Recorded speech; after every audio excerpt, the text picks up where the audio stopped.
काम देह भाव में ही छुपा हुआ है।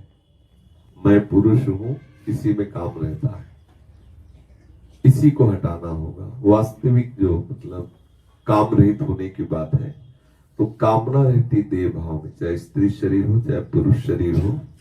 जब ये होता है मैं स्त्री हूं तो पुरुष के प्रति आकर्षण होता है, मैं पुरुष हूं तो स्त्री के प्रति आकर्षण होता है। इसी स्त्री पुरुष भाव में ही काम का मतलब शरीराभिमान में ही काम का वास रहता है। सूक्ष्मता से देखा जाए तो हम प्रभु के शाश्वत अंश हैं। शरीर हमें एक पोशाक मिली है स्त्री या पुरुष की, पर इस पोशाक में हम तन्मय हो गए और मुझे लगने लगा कि मैं स्त्री हूं, मैं पुरुष हूं। इसी सूक्ष्मता में काम बैठा हुआ है। भजन के प्रभाव से, सत्संग के प्रभाव से जिस दिन ये बात आ जाएगी कि देह भाव से ऊपर उठे, उसी दिन वास्तविक निष्कामता आती। तब तक तो थोड़ी देर बचना होता है। बोले कई महीने से ब्रह्मचर्य हम हैं, वो शरीर को लेके बात कर रहा है। वो मतलब स्थायी बात नहीं है। वो कभी न कभी चूक करेगा, भ्रष्ट होगा, कभी न कभी पतित होगा। जिस दिन स्वरूप स्थिति आती उस दिन से वो पूर्ण निष्काम हो जाता है। स्वरूप स्थिति आने के लिए आप वाणी जी का गायन कीजिए, खूब मंत्र जपिए। जब काम सताए उसी समय आप श्री जी से प्रार्थना कीजिए, लाडली जी मुझे बचा लो।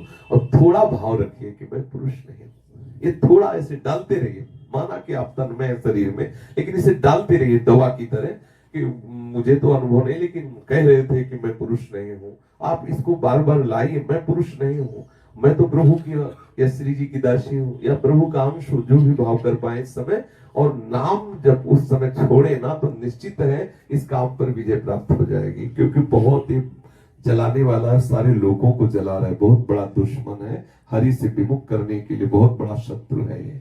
नाम जप के प्रभाव से गुरु चरणों का आश्रय लेकर के देह भाव को काट दो। ये देह भाव में ही छुपता है। देह भाव खत्म तो फिर खत्म, इसकी सत्ता नहीं है, पक्का समझ लीजिए।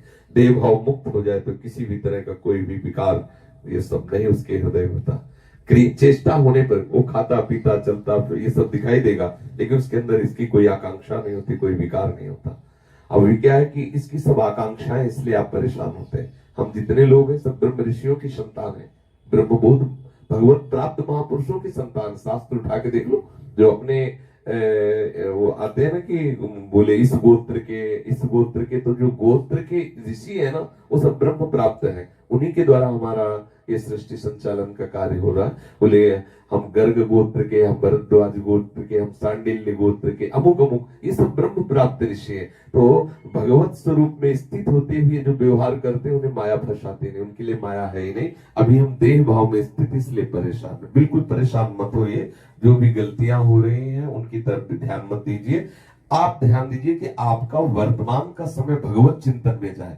अगर ये ध्यान रखेंगे तो गलतियां होंगी नहीं, क्योंकि गलती का चिंतन करने से, वासना का चिंतन करने से ही हमारे हृदय में वासना बढ़ती है। यदि हम उपासना का चिंतन करेंगे तो वासना को समय है ही नहीं।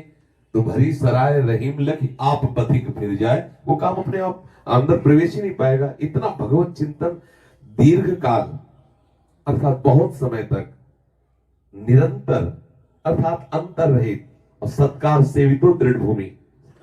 अगर हम बहुत काल तक निरंतर नाम जप करते हुए आदर भाव से नाम के प्रति और ऐसी निष्ठा बना, तो ऐसी दृढ़ भूमि हो जाएगी, काम का प्रभाव ही नहीं पड़ेगा। सच्ची मानिए, बिल्कुल नहीं। ये सब जीवन में देखा है। कुछ समय तक बहुत जोर होता है, फिर स्फुरणाएं होने लगती है, फिर धीरे धीरे वो भी शांत हो जाते हैं। फिर ये कोई विकार भी होता है, स्मृति भी चली जाती है। वो भगवती स्मृति के आनंद में डूबा रहता है। घबराइएगा नहीं, कुछ भी हो घबराइएगा नहीं। आप शरणागत है, भगवान आपका हाथ पकड़े हुए हैं, बिल्कुल नहीं डूबोगे, है नहीं, ये पक्का वादा है। अब आपको वर्तमान संभालना है, पीछे की याद नहीं करनी, आगे भ्रष्ट हो जाओगे इसकी चिंता नहीं करनी। वर्तमान में तुम्हें श्री जी के चिंतन में डूबना है। अगर वर्तमान सही रहा तो भूत भविष्य दोनों बन जाएंगे। बिल्कुल विश्वास रखना। अहम तो हम स्वरूपाभ्यो मोक्षयिष्यामि मा शुचा। तुम्हारा वर्तमान समय ठीक जाना चाहिए। समझ पा रहे ना? हर मिनट हमारा ठीक होना चाहिए। तो भूत भविष्य अपने आप ही मिनट तो संभाल सकते हैं ना। मान लो ये मिनट आया, हम इसमें राधा राधा राधा राधा बोल रहे, हमारा मन काम की तरफ जा रहा है, तो हम बार बार प्रभु से प्रार्थना कर रहे हैं, नाम उच्चारण कर रहे हैं, उनसे बल मांग रहे हैं, तो निश्चित बल मिलता है। अपने लोग इसी सहारे से आगे बढ़ते हैं। कोई ऐसा नहीं कि इस भूमंडल में जन्मा हो उसके अंदर काम ना हो। या तो भगवान है या भगवान के कारक पुरुष है। नहीं, सबके अंदर ऐसा ही होता है। भजन के प्रताप से धीरे धीरे धीरे धीरे वो शांत